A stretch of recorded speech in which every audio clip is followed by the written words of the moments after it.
فیصلہ آتا ہے تو بندے کی عقل اس کا ساتھ چھوڑ جاتی ہے، وہ ایسی جہت سے آتا ہے کہ بندہ دیکھتا ہی رہ جاتا ہے اور بندہ سمجھ نہیں پاتا ہے۔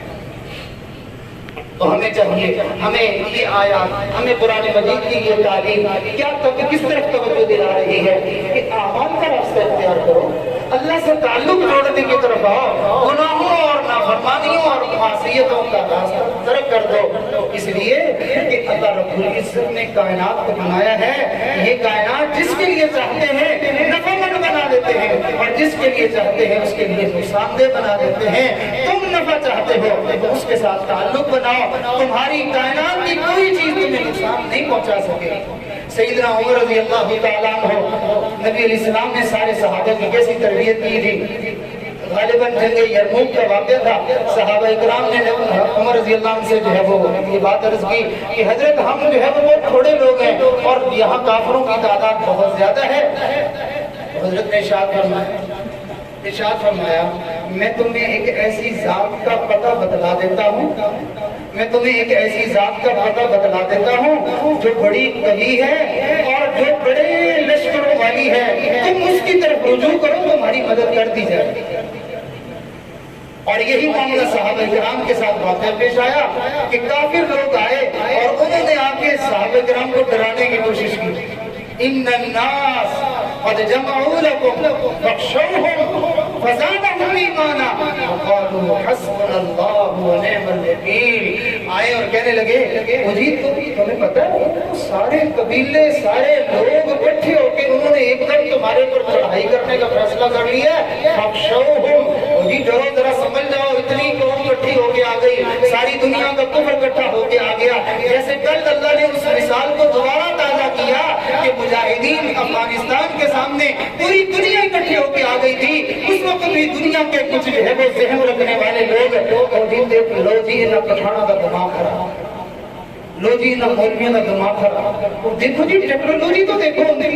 ان کی طاقت تو دیکھو،